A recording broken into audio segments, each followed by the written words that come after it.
وسؤال العاشر كيس وتمن لمباي طلقها زوجها في العام الماضي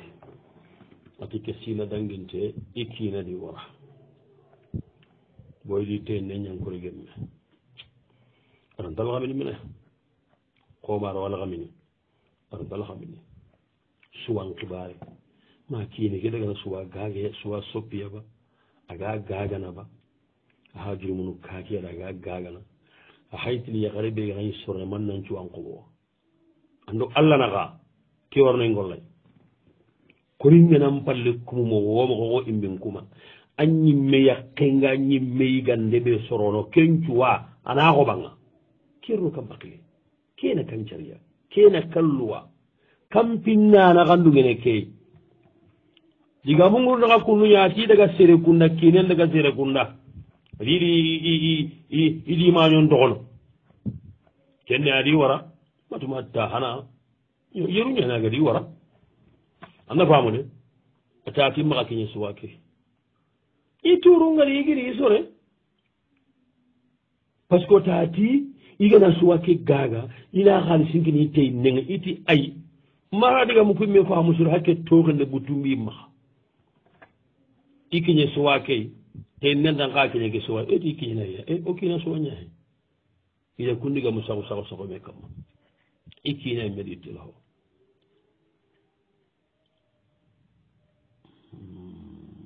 ay ilahi ni xami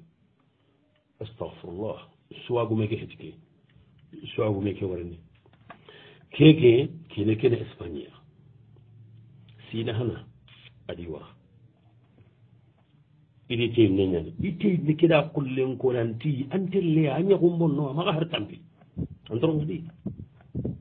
diga mun nanguru ido te nikida kata ekine ngiri espanye atili haramu juneta ila hina toranki harayma wasahana man da sahana igo tike nanti ya gonkel nyeme kayke da Allah ti wata ko mire mo le musiki ani dana tirgi nebe yarga man do wunu tinginde ɓeegi magalange harame wa sahana ba man dasana ali jawab wonati aka yahanagani jambenga o honta hinnanta yahanarenga o ka fo keɓe hay metrongo keɗangen lasamantantirindinde jagalintantirindinde korintantirindinde haram bagatanga taxuna lemmu kuɓe nuwure aganayigama xooro agana ala hexada haytini anta taxunu kungureya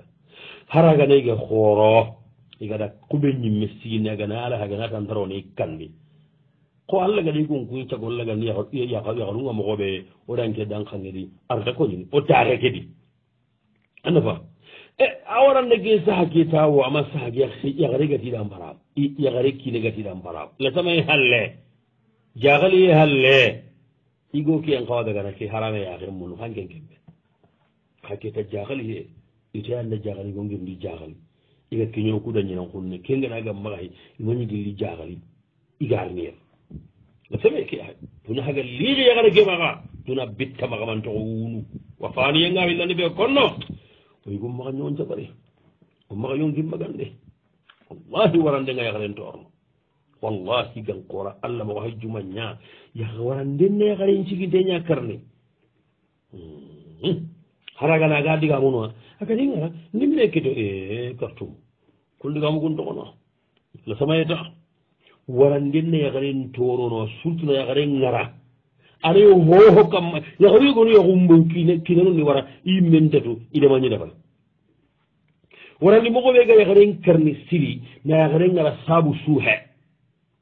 warandi mogoɓe tanaga yakaren torno siri hillandi na yakaren ngara ta tey nen cabu antoradanante nenga tandangane oxo amaxa tambiya ñaxum bakka a kinu no xoa kamma allah ndarni ba allah rni aw yaxari warandi moxo sikkandi ɓega yaxarle gadana kari yaxari ɓega dala tawunan palle sinan konti gabe nan xidima nan ma xidima kenna ken qollontaxa yimendi kin ciga ba warandi moxo naxa tandi ɓega yaxaren karni yaxare ɓega jire munju saranda warandi moxo ɓega yaxaren to naxa tandi na yaxaren jundangara yaxaren lega ñaxandi ñaxalle mo hoxoma keñi kinen tiɗangar iwoy manciyenni hoxomañi kinen tiɗangar warandi moxo ɓega yaxaren karini na yaxaren ngarame mukkunu naxamaxano anda mukkunu ko aroxo ken ɓewo anda faam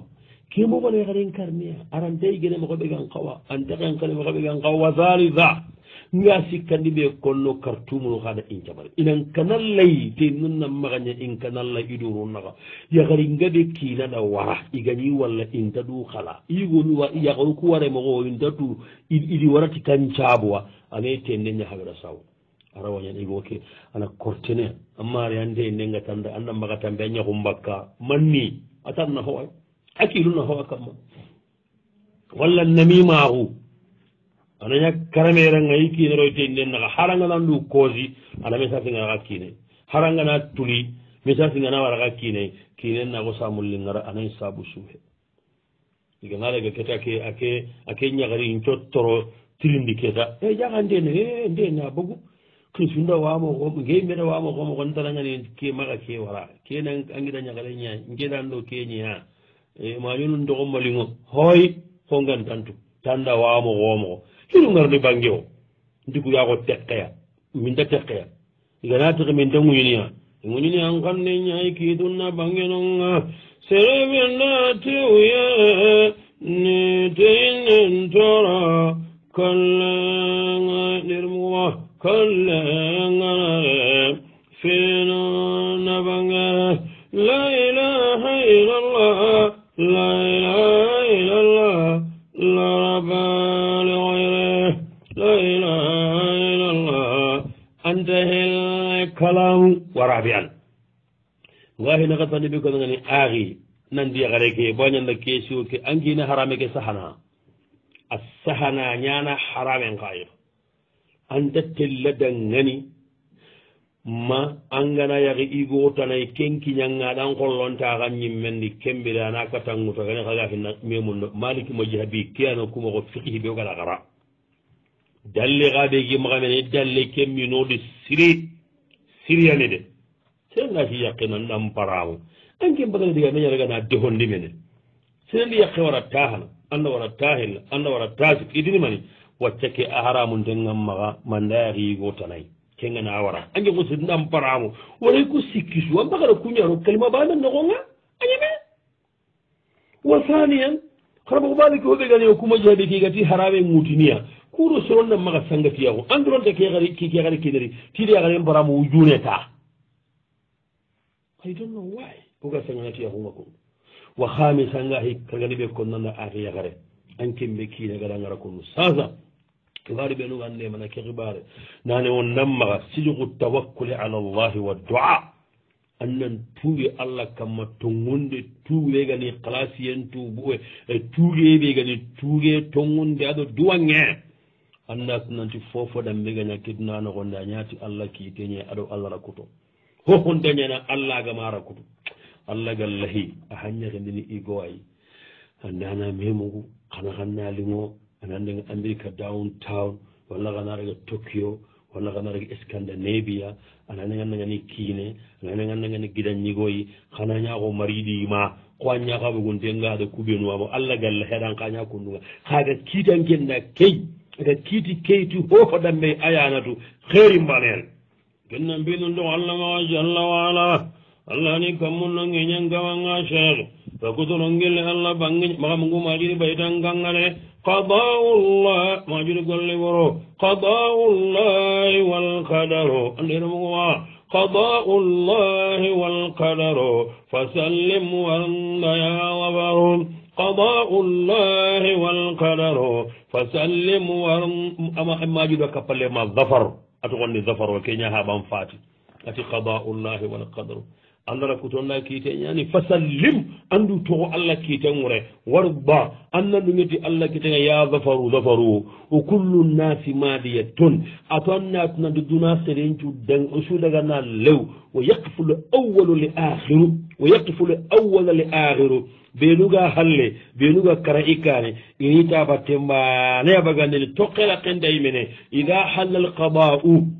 najuri jabi Allah ki tengana yanga fala yaruddu uquahu hadarun kanwiran da Allah ki talaga nana sagandi فهذا حكم خالقنا وكما نيانكيتي كي هوغلا كو منغيتا الله نكيتاي فسلم دونيتي الله كيتي وارضى اندو خاينا دونيتي الله كيتي يا ظفرو قضاء الله انديرموا قضاء الله والقدر فسلم وارض يا ظفرو وكل الناس مادية ويقف الأول الآخر إذا حل القضاء فلا يرد روعه حضره فهذا حكم خالقنا فسلم وارض يا ظفر وثانيا hillandi ɓe nga agande manano hibare ke torim bakkanga honne ken pasanda watte sikkandi ɓe ngano masha allahu allah ɗangar jagalle moa nakatandi ɓe gande mana hoangandatu hibare ɓe ga ke halle hi kargandi ɓe gano kemogo men gaɓe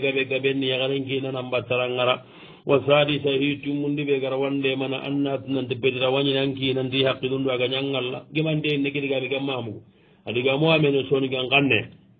aynam wa saabiya hiñorndi ɓe gannde mana ke xibarna hotno annda tante ke xibare dangini a manga mu ngay ñaha ko nanda wa famina hi segundi ɓe gannde mana ke xibarna honne ɓega to anna dalsunu kuɗo fatawano ku teringa hi kagundi ɓe gannde mana kallen simma en dahandi wa soalul hadi asara keesi wo tammundi mbaɗo banandi ɓe ndila hiyan kurusi bita hillandi salle mbita hillandi ɓegana kurusi ma salle mbita sikkandi angana kurusini kuñayo anna wallama wullu ha ñanankiñeɓa aljawabullah anta wallama wullu hangankiñe kota hanake bane ogatini magallahi yan kurusi ma salli oron nan jallibireɓe aɗa mamin nan kurusindi bita hillandi ke allah wakkarni haqqale sugaɗan jaga hallu jaabi rahimahullah wala yuraa qadaruhu fi gayri awwali kota hana kewga kurusindini haqqe keɓey onta ken korosini kota hanantanandi de wa sualu thani asaram keesi wo tammundi mbaɗo hillandi ahiqare ñani ati yomo ko duwangenni seɗegana kare gati nar naga farada na tunci na gemmanon punondi a tuncindanonga imati ko digambureni de ina yaxe ñamorun ikkol digame ke a famunu manay furuku dagana gemay furengaba furenga na kara furuku dagana gemay yaba aljawab wonati ahiqa gadangani jaɓe nga nda simmana itiniya na tuncindanon pasu e na gemma noon paso a tuncindano masakay gatini na gemma noon punondi a tuncindano giya keɓe mukko a gabangaɓe tiniya na gemma noon paso a tuncindanoga kede game wureni malaikano ko anta sowa malaikano ko an pasoy furengana kara sasa malaikano ñagana gemay neman malaikan nu hinne malaikan nu masha allah wala quwata illa billahi ko ñampaso ko ɓenuga ere malaika landa allah kotana doori goodiye ifunga ganta kengore la yasuna allaha ma amarahum wa yafaluna ma yumaruna digame kewre hay kee wa sualu thalisa asara keesi wo tamunno sikkandiña hayyere atti ikkina giɗan ñagare maka ge mentiɗo ke ñanaga sehey mentinaga ikkina wa almagni iɗa kaɗa ita angiɗade seha angiɗa ñagare sehendiɗanaga tati ampere astraye xallingo amperen xara xoa esaye xallingo ati kina esaye xi kori awa ketake itoxomeɗa kundu ama kemmirama kaptalinga ama xa gari a gadañi sehegantiɗo ile ñagaren naxa ama mo xoosu tirindi axa butu a kahile ñagarenga ken noxoɗi kina giri iterrake almagnari aɗañi kengali halano xonti fonne a dogoni yata ida ho allah watu i kalle xare kema dullimaxa ama me xoyimaxa i kiina ke dogoni ya tanje ligelarie ida hoña a dogono itanke idamani dabaranga anga dogoniya kuntu idan pakkuncigindiya kenda idamañi dabaranga ando allah naxa angi dogono kundo ko tawigo aɗi tirna tanke mannando soron naxa ka mannando kaɗum gonno xoyti fonti keɗo sere naxa kandi agan tangida ñaxareke ida ko nandagellanga terra nanti danta sehne meeɗa antini feeron xara itiɗi feeron xara i kondo ma kenne ko tawi kadi ga saguranga de sigini bamballenga meke saguranga ti tongun koniɗa mannando soron naxa iti durogotomaxi jarabi hontiɗo sere naxa gan tangida ñaxare sehendiɗo ke ñanaxa adon toxo xa kunja sa ñaxaru xaga sorolaga nani tuxuma xana sorolagani tuxuma xana sorolaga xayi toxombonondi ata digameya nan digameya sudigan xaxacceya sudigan toxin de allah watu miraqe ke bugume igada jaabi igiri rega tawu joxen ñimmaygu rega wunu ari kattiya allahu akbar anga kari kattanga ngañan teringana min na ñagali bagara simma hinna ngakunda gaci nan na ñambimaxa xaxara maxa bangore ngolle ndere ngade agara keɓe da bari a tari katti wo idi yaxañiki wo wunu tatida katta ñanka haɓeng anna xiɓanen gada iti harangama ken killen koyya xiran talagana wurollo ati lenga kare i kiinay me andi kittellaga mokkole nandaga katti ha i yanka faɓe nga nandalle ñagare mbayi xandame fahmu bireɓe anari aw i ñano ida hike diga mum kawaranma hi halle iyille katta i kompen iɗani igonni ida ñagaren ndima lenki amura daruwa iɗima téléphone xibare ngonimaɗa imati yilleri yini katto kanga ona ankina tinayagun naɓuru ani ko ini oni sagay ya timananterege migana jaganantirni yahay ñaaɓe mbaneya tukku allahu akbaru kabiru ajima aljawab onati jaɓenga har arogama kedigaɓe gelloni wallahi ndamma waddome gellammaga tan na ñille katti kan anga tan nin kiya jaɓen lukku ndannuwani siri daroye xempa sahiraku xempa xanuye xempa nduwanda arna ñaxa ñin cuura arnan pammin jara arnan nowoyneganda diminna ɓe garandi diminna bagandanni allah arnan diminna ke bagandi tooxi ɓe garandi tooxi bagandananni allah arnan tooxi ke bagangi jimme noxon ndammawa dome de yani an magada seheɓe ko nxasi henni keña da kattanmay maxa kanu maxa sunu allah a xoorenne ɓuro sérif maxa ɗuyanga toqo loxoyen noxondi allahu akbar an xiɓaru intankine ke maxa ina allah maxa o su xiɓaru lew ina allah maxa kan loxoyi menan xoora hina ay men kusan kittellaga nandagan kina ñanqa haɓenga ke hay ko warandeya walla ngille mugama sabari awa sinono maxa daroyen qa hogana waranda ñakke naxa saharenni ke a kittellaga a ñimmennaga tun jisoronga yankaxaɓenna hangu allahu akbar kabira man xaaga tan gennafo agida ñaxaruku ama ko xatirndima ama digamu gunda ama digamu imada annuwari allah xoore ñani subhanahu wa taala on nduwa ona hilimpini allah yaxare ɓe kiine maaga daya xummononde a gabe yaxare ɓe kiine ngida ñaxoñagara a xummononde a gabe ke maño pambanaye de degam pacungu ille gaddammaay agata kowa ñakundunga wa sualu rabia asara keesi wo tammundi mbanoxa tandi ma batu ummuha atimam fati gelli tugunne awa masha allah wala quwata in sadaxa mbagandini imaga iretta mise ñaxobo sasa igamunda nañallahiyanga imaga itina keñaktirde aljawab onati jaaɓenga wañine kudde annange question hagadallagariya ɗeganagaye oɗa ke jaabi bana ke hason cikke kundu nanti ken taɗagana qallu jaabi ka fiiliha an mayitin ñan makaruhu ñana kuma jaabinde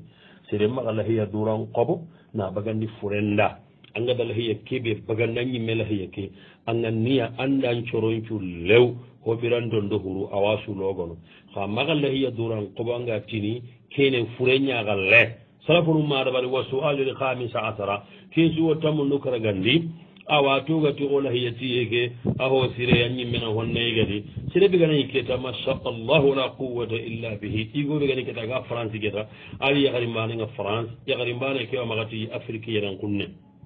sine su igo ke walla hiya mbaganden to nguñan lahiya ke ana nganniyane i suwada kaga tokko sallini france e toujours aɗo yakari mbane ke baneyaga lahiya te ñigana biresu ila hina noon ñayake mundu ken kaga nkawani haala ɓeet walla ganaña garni salli karayi sine su aɗo awa ma aɗo keɓe ga aɗo karanke haɗa ke aga lahiya ke tiye ñigana ke banenta aɗo hundura kitta aljawab ona tanɗa jaabe kenta torne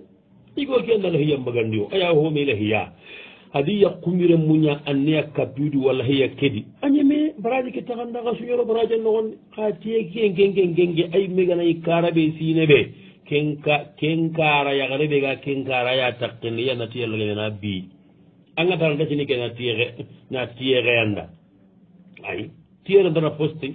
ana yenginni koy andacini ko walla hiya durangaranda andi jongo ngarini o sunka lahiya banan jalle ni ba banan jalle ndandi jongo ngarini andi ngi da set matu man nafa aganani de masha Allah wala quwwata aganari sallan qabange sinebe an ka takke agana gati no lokombi agana zalle faranji sinebe gadi ken ka takke a ken ka takke ni kenya ado gadi hinu yugo wono ngani karanga garu kuno rupunga garu kudo downtown ganya garu ku wara infiriya de hinu yugo wono ga karanga garu nduru kagara wa sikki kaga sikkido himi sandamu benu menaga conteste kana kenjigi nagaro kuturu nagade kela ndegemme taxurono kon tamo xoy inda bana ona har diga ɓe ŋutuno koto ku yimmenu hina maxano sugano kine ma ñuñu ge axe a koto ke sundigu ñamaxano sino hilli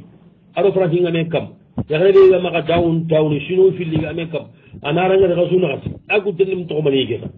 xa xamaxane xu allah sedañina allah xoonay ñang ɓegoru halalengana kemme yima kita وسؤال السادس عشر كيزو تمنتم النيا إيمان فيبرن تاغل لي أين صدق الدنيا جمعة وجمعة أحرقنا يقول باني أنا أرمي سيدين قلنت مما قفاتين النسان كم بريتقول نه يغاق غور كيت هيدا كم قول لسيقين دي يو إني جمعة سو إنا هو صدق إيمان إنا نغنيا إيمان إني مغا صدق أمبغان يتنا كينيا ياغين تو أغام وغوي الجواب ونأتي على كذا أن إجابة رحم الله أمتي برحمته الواسعة وجميع موتانا أرنا إنما يتي الله إن ينوان ده نمو لي أدو سلامي ساقانا نجول لو نعم لا إلا النبي يقول نعم أبقى صدق مغان أننا غني أما ده أنني صدق مغان دي أنما صدق مغان فوفن دي أقلنغان ده مغا تغير جمان كوتا أننا كوتا تنا agalinganda juman kota ke me de har ken kota ke suwe gonda jabi akamanga tiyo foyo wona barni juman kota ngata maga da bari ko maga duran cigindi juman na nan ken jabe de fil qalbi shay honno wi tondo mendi nan kawayli ram banta hununo na juman kota lagana gargade ti sadaga ko ga walla so ngarami sidi ku juman kota goron cada nari sadaga nun nari ngata kumpaga juman kota lagana duran gargade ti sadaga nga yo aɗa ñegongati ke kaman na maxa kene mbat ndabari bo hadise li ngene simma soro kuga ken ndabarni hoɓey jumañani koton cu hossire kiyenga yingi kota suuɗi jumañana su hossire ken jaɓuɗangani ina xusa sadakanga bondi juman koton saabu hillandi tana ɓeyga juman kota sadaka ngaragenena ngabo soro ngabono juman kota ñaynan kota kota suwa mukkunu ngarni sadaka ñaga nonga tampinto ngarini hoɓe gay juman goto sorongal ngaba sadaka mbagañinadi leeriyego ana juman nogondi aduwange jaabinten gani amma famo hoɓe gani ngatindan ken ke siwo lahi jilla ndan ken jaaɓe kamma anna juman kota anna hodabari juman kota ho sadakana kerkere jumanga li anna hadise ɓe gari nan ton maga juman duran kerkereti allah mbatiye nassa ala sawmi wassala hadise keɗa sadaka no salle ñako في صحيح مسلم من حديث أبي هريرة عند ابن جابر لا تخصوا ليلة الجمعة بقيام من بين الليالي خبر الجمعة مرون كرغرة دورا ناهلي بكور كتنا ولا تخصوا يوم الجمعة إلى جمعة كده ولا تخصوا يوم الجمعة بصيام من بين الأيام خبر الجمعة كيان كرغرة دورا شومي بكوتا كتنا donc hadise keda salle kedo sume mbaneya ka sadakan do duwa mun no fotana ko agama kunko nan dalla wa ken tikiti ki hadise no gondi yere mabote wal ganna bote wal ona lugulu mo gada pousé mabote warde juman goto ko sadakal be no ga bakka ngema ka duram basu sun dey juman nyani ko tompo xoore ayani ko tompo siru juman ko da leri wadi ajabin te nyani aduwa ngi jabin te nyani wa su'alu sabi asara kiso tamun ni mbalo nyerun ningan gelli kinana rotiya maga mendina ta hananga igaja atidan ngani iyam bima ida gi kandi ta hillandinga igaja khadi masha Allah la quwwata yadi wa rakhadi kemmo ko bal ta sikandinga igaja ada be sasin kaykati habatu gunninwa nanti iyam bima kha anda faamude awa kembire keta igo ken nimisi hagan nimisi yanan tiga ma yille katti e suwi kala idi hamme ngallade voilà i metu kat nanti ko rige mea khabari khanuye ngano namugude na fina gi khaysar non khama dunge nganum ku yagare ge ta haga nyago be ga tawi tawwa yakare keti sarnoma ɗuge iñile gata igoke hagan nimisi nancage nan nimisi i keɓe megani inde yille mum nde katta igoke ile ka igoke hinne ndi raga aɗo lemmo giɗano hire mum pinne ndi raga itaɗangani est ce que mi waratano sikkiya ta tigal ngalle ɓutunte ñani ɓutunde ngara yenta sahana aljawabu ona tandagani jaɓenga allah kuma yahare ante antemo nanda ñille katta igoke a hinne ñandallaga hullugana kono o e monon fahamu ngor ngemaxanga munda anna ñille kattay wa faniya nga hillandi ɓe kon nandagani angata tiiɗa ngara ay ɓutunde ko ngara yonte sahana awarayke sahanade o kuma jaabini qallu jaabi rahimahullah walaw sakira harama hari sereɓe gana ho haramu nte ñammini agara gena hoora dolo ñamini a sukure adi yakke ngara halas wara en jahana nanti butunde ngara yende sahana ankinaranke buttema keñe kellaxey ngemaxa kadi moji habiru jumagi mo kende o ku moji habi butunde ngarande jahana o wona tona ke mbollake nguñi kadi hessanganati warande ñayi anna ko amude aywa a dabord yimme anken taga daganankina keɗangani manna ñaxi igo tanayi kenna lotanga ankiñanga ana ngara ken ndimma kedana katan cagandin yo kundu ke kaccen kutiyo fanna ñaxiigo tanayi hando kennan pate anda mogude an kiinaganani gam munda kaga ille kata nimisi katta meyi an cara non dunge kan car non gama dunge haarigo sanaganan mutuwa nkema sago de anni metal jikkuno a kamma kuntali ganda a kori walla angana ille hariɓe kadi moko bane ko tikiya hay wo suwaru samin asara question tammundo segundu ñani ke ikkidamogunan di karaka horo haw cempakkeni tan nakateɓi towa ikon kan europe ken kaya karengana saare inano hollaganana wankiya ko yihillita forenna sigi kendi wo dire nero foreke ay ba ma dire nero tan nakaten bitoña dire nero foreke forenge ngana kutike hari kota bane hay koye baneya halas añigana wankiya anna sala na jokkiɗan pajino wo sualu tasi asara keesu o tammo dokka bonde e koye yahara he question kammi koye madangay suwagumeke kilinga dagana battarangara anna fam aywa question bakka manañi meɗe ati yani habare mum po hoore i kuncoro sikki ana saxe haaɓe i haɓadalla agadima wara i haɓadalla agadima wara anda fam ba awa kembiri kun tugun nu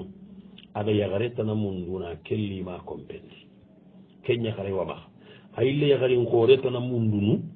aɗa kenka ko keñakarin koore ɗo leñakare gori ana aɗa kencaray kina hanan ñaada i haaba yakarin pana keɓe a gada wutu a gaɗi kumma wara kelleñi goña hagari no gollo yakan ne keɓe i haaba yakarin kooran maño keɗa gari aɗana gollay a saare yakan mbane ke wuru aɗa gar sénégal ayille a garsini yakare tana xayi sénégal keñakare xa saare funu andamogude keñakare soro ko hagada halle kum nanda ya howiren munga alliren mungutu aɗagalle mukutu aɗiɗa katta aɗiɗagi kandi aren muku aɗi kere munta gemme abadda ina meyya ɗigana kiñemeyi fabana giri amiren mu loxo ani yakke loxo vraiment la sama yaxemba kiisuwa hayima xay billaga jaabi fino tirindi yihamu ndeni yakkendire mo ko a wutuy kakeri innagi tawo digere katta allah bellaga moxo ɓe ñana itine keña yaxe mundo ala jawab wona tandangani jaabe nga allahu akbar saria lexe limunu ku ama wajaɓi xa aadi key limunu ku nantani xorondi bawale muye xo saria nkarare mu fe saria ntas nanti lemu waɗo kena anda mugu de nga xillandi ɓe kono naam angana ke moxo dabari ma basu suwo rek basuntay surtout a ngana ɗengeti sekkiman ɗo gotoyenga maxañake batti xeyre kundu cegana karana xeereña anna mbamulli ngoto anni bogume kamma kuuru anna wori fitnanga anna kisi fitnanga yaxaren question ke mara ngara question keɓe ko suwagume kede te ndengatana wara voilà i suuna kiine ke suwa ñagagana ati yaxare ke gana suwa ke gaga ko il faut ana xaalisinkini te neke yaxare keti kenta kendi awa amano ke gata maga kiñe kiinen cuwa ati gana ke gande soro o suwana yegana ata maga kiñe kiinen cuwa halas kiinen da telefo kiinen ti suwa bega kega tanna maga kiñan ka a kiñe ara kiinen jaabi kiinen kusawara gollege hay ke axi waɗan binu ndoxo allah maga axi yaxare toñangunde ta elle arna ñaxam nin cuura na tangayñanganda na xammira hinu njara o so ami isruna keeso o tampilani ñani ke a tiwatun aaki yaxleña a tiwatun teñana a tongono hala digam moxo ke ati hindi kappe ñaniya adigama kuma hari tahume sino ati wuyunga tanji kero sino helli ibadama yahi